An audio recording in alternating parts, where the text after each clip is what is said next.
Hello everyone and welcome back to the Crafty Yellow Camper. I realised the other day that it's been a little while since I posted a video, so I thought I would record a video for you today. So it is Saturday and some point in April, and it's also at that point where I start to get a little bit twitchy. We have a new catalogue coming up and the retiring list has gone live a while ago. And it's this point I look along my shelf where all my stamp sets are stored and get a little bit twitchy when I see ones that haven't actually seen any ink. So this is one of those sets. It is retiring, garden greenhouse, and it comes with a set of greenhouse dies. It won't be one that I will be letting go because I volunteer at a local community garden, and so these kind of stamp sets are always handy to have for that kind of thing. But it is retiring from the seasonal catalogue, and it isn't going over into the annual catalogue, the new annual catalogue, which goes live at the beginning of May. Okay, so I am shamelessly copying and sharing a card that I saw on Pinterest from a lady called Amy Cook, and I think she might be a Canadian demonstrator.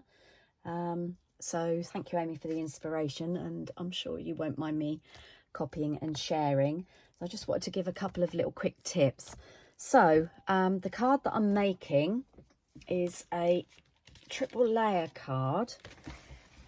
I've already gone ahead and done some of the work, so I'll bring it in and show you. So basically it starts with a C6 card base, so that's half of an A4 sheet if you're in the UK, cut down the middle at 10.5, the length of the cardstock, and folded to give us a landscape card that opens on the left. After that, I've cut a piece of, oh sorry, I should have said this was evening evergreen, no sorry, soft succulent, and then I've cut a piece of mint macaron. The evening evergreen and soft succulent will be the colours that aren't retiring from the in colours. We'll be losing Misty Moonlight, Bumblebee, Just Jade, Magenta Madness and Cinnamon Cider to make way for 5 new in colours, but more about that in a later video. So what I've done is I've cut a piece of a mint macaron which measures 10 centimetres by 14.3, which will give us a small edge all the way round. And then I've gone ahead and I've used the greenhouse dies. Now these two are both in the dies, and you might be able to see on mine I've actually cut out this one, but I've had a little bit of a rethink about that when I realised that this is actually the same die without having to prick out all those fiddly little bits, and you'll see why in a minute. So this will cut the same aperture. So I've gone ahead and I've cut my aperture, and what I've done is I've used mint macaron ink and this leafy stamp, which is this one, to stamp on the mint macaron card with mint macaron ink. So that just gives you a really subtle patterned effect. Okay, so we need something behind our greenhouse cut out to be the flowers in the greenhouse. I have already done one, but I will show you how I did it to save some time. So if I just move that stamp set to one side. So we're using this stamp, which in the stamp set, backwards and forwards, is this one here. And then you'll notice that there are some little flowers that line up with, or you can put onto these stems. Now this one here, when you stamp this stamp, it actually leaves this cut out here, and that is this one here to enable you to get some colour in amongst the leaves. So I'll show you what I mean. So I'm just going to bring in my soft succulent I've gone back to, so it matches the card base. And this piece of basic white cardstock is cut at 9.5 by 8. It just needs to be big enough to go behind the aperture that we've created using the greenhouse. And what I'm going to do is just stamp that fairly near the bottom. You lose a little bit of the base, but that doesn't really matter. Okay, then what I've done is I pulled out the little stamps, so the this little one here, which fits into this gap here, and a couple of the others. I've pulled out the little sort of daisy flower and one of the sort of tulip shapes. And what I've done is I've laid those stamps where I want them onto my piece of paper. So that's the little one, the little fill-in one. And then I've picked a couple of the others and I've laid them onto my piece of cardstock and then picked them up. You can see, look there. Hopefully you can see that. There. So I've picked them up onto my block. So if you're doing multiple cards, this makes life easier. And then what I've done, I'm using the matching Stampin' Write markers to the retiring in colours, and I've got Bumblebee and I've got Magenta Madness. Now if you use the wider end, you can just colour over, so the brush tip end, I'm just going to colour over the flowers with that. Just use your brush tip on the side rather than the point. And then what I'm going to do is huff, which means to basically just breathe on it to reactivate the ink. And then you can line up where your stamps want to go, the beauty of photopolymer. And then you've got, oh, that is a little bit out, but you've got all three done in one go. And then I went back in with the other little tulipy stamp and I just coloured that in again with my markers, again using the brush tip end. And we're going to go with a yellow one there. And then with the pink one, now you should clean your stamps in between, but because I'm going from a light colour to a dark colour, and with photopolymer, most of the ink comes off in the first stamp anyway. We're going to go in there with the Magenta Madness. So then I've managed to colour that in 3 stamps without having to do it all individually. So just a little tip for you there. So what I'm now going to do is bring back in my card base and my layer. And what I need to do is I need to stick my white layer so that when we turn it over and stick it to the front of the card, we can see the flowers inside the greenhouse. So the best way to do that, I found, to give me a little bit of wiggle room, is with some liquid glue. So I'm just going to go very carefully along the top edge, down the side and across the bottom. And the size of the cardstock dimension that I gave you should give us enough room to get all the way round. And then what I'm going to do is put that down, and I'm using my grid paper to make sure that I've got it square. And then I'm going to go in with the layer over the top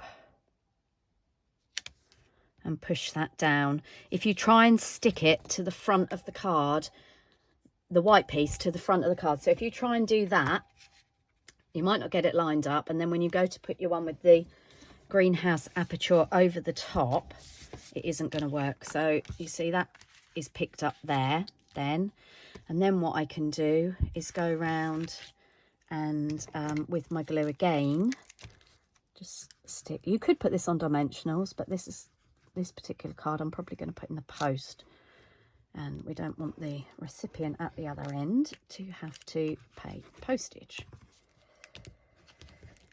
That's something to bear in mind if you're making cards to send in the post. It's lovely with lots and lots of layers on, but if you put too many layers on, then you're going to incur extra postage because it won't fit through the letterboxy slit thing they use to work out the postage. And what will happen is if you don't put enough postage on it, the person at the other end will incur the postage. Okay, so that's that on there. Then what I've done, so as I said, if I make this card again, I'll use this aperture because then I won't have to pick out all the bits from this one. So what I've then done, if I can work out what I've done, put with it, I've used a piece of smoky slate and I have cut out this one. Okay, and I'm just going to pick out the last few bits. I've just noticed there's a few bits in there that haven't come out. So if you have one of our die brush ends for the Take Your Pick tool or our die brush tool, then obviously these kind of dies are the perfect thing to use it with, because there are quite a lot of little fiddly bits. I was quite lucky, a lot of the bits came out when I die cut it. And if you're anything like me, I just sweep these bits on the floor and I hoover up when I'm finished. Okay, so what we need to do now is to get this back into here. So this is going to take some careful gluing. If you have double-sided sticky sheets, you could always attach your cardstock to the sticky sheet first and then die cut it, and then you would have a self-adhesive die cut.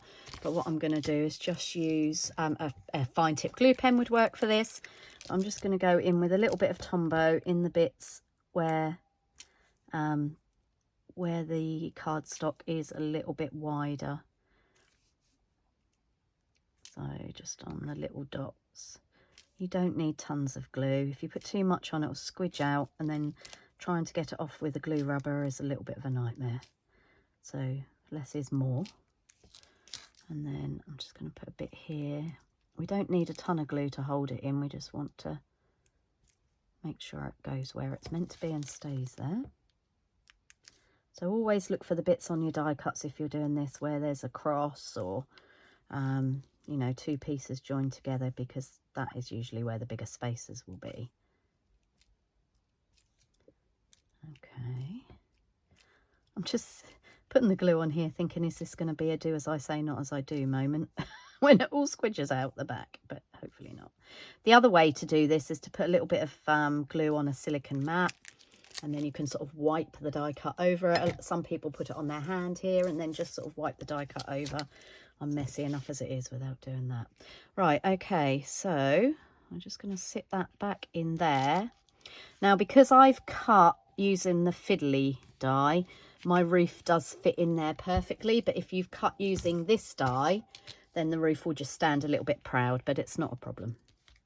Okay, I'll just press that down and give that a chance to stick. Okay. So that's the main bones of our card. I'll put a white insert inside. I would normally have stamped that and done it for you now, but I've just realised I haven't got any pre-cut, and I don't really want any of you guys to have to watch me cutting a piece of white cardstock.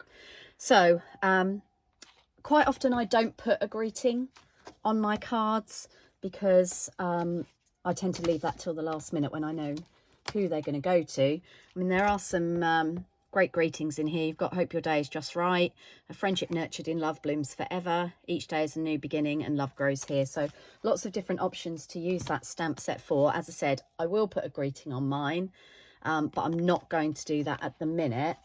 And then, as I said, I'll add a white piece in the middle, and I quite possibly will stamp something similar. But anyway, just a quick video showing you how to put that card together. Thanks for watching, and I'll see you again soon. Happy stamping!